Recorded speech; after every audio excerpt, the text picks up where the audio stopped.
ఏం తింటుంది? పాప తింటున్నా అది ఏందమ్మా అది తినేది?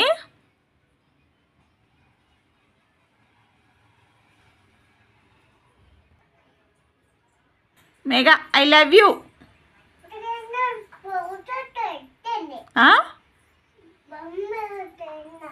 బొమ్మలు చూస్తున్నావు ఎందుకు? బంద్ చేయనా నేను? బంద్ చేస్తానా? బంద్ చేస్తా నేను. ఓయమ్మో ఓయమ్మో బంద్ చేస్తా అంటే కొట్టనీకి వస్తుంది. ఎందుకు అంత పిచ్చి? ఆరి దేవుడో, బంద్ చేస్తా. బంద్ చేయనా? ఎందుకు బంద్ చేయదు? ఎందుకు అరుస్తా?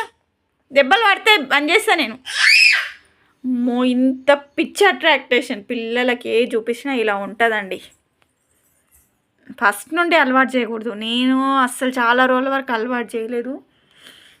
ఇంకా ఫోను మనం ముందుకే ఫోన్లు చూస్తూ ఉంటాం, మనం చూసే నేర్చుకుంటారు. తప్పు మనదే, కానీ తప్పదు. ఇంట్లో పెద్దవాళ్ళు లేకపోతే ఇలానే ఉంటుంది. పట్టుకునేటోళ్ళు తినిపించడం కూడా బయట తినిపించేదాన్ని. ఇంకెప్పుడంట ఇంకా ఫోను అవుతుందని పెద్దది ఇంకా టీవీ తెచ్చాము తన కోసమే. టీవీ చూస్తుందంటే టీవీ, అప్పుడప్పుడు ఫోన్ కూడా. ఇంకా స్మైల్ చూడండి ఎలా చేస్తుందో చూసుకుంటూ. చాలా మట్టుకైతే బయట ఉంచి పిల్లలకు తినిపించాలి తప్పించి ఈ ఫోను టీవీ అలవాటు చేయదు. కానీ మన లాంటి వాళ్ళకి సింగిల్గా ఉండే పేరెంట్స్కి, పెద్దవాళ్ళు అయిన వాళ్ళకి ఖచ్చితంగా పిల్లలు మనం చూసినప్పుడు అలవాటు అవుతారు. వదిలించడం మాత్రం చాలా కష్టం. ఫోన్ కంటే టీవీ బెటర్ అని టీవీ పెట్టి చూపిస్తాను నేను.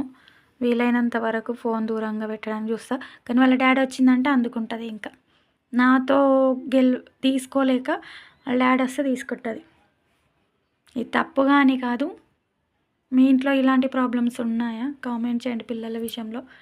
నాకైతే తను ఎలా మాన్పించాలి, ఎలా మళ్ళీ స్కూల్కి వెళ్ళే వరకన్నా లేదంటారా, ఎప్పుడు మానుతుందో. కానీ నేనైతే ట్రై చేస్తున్నా మాన్పించడానికి.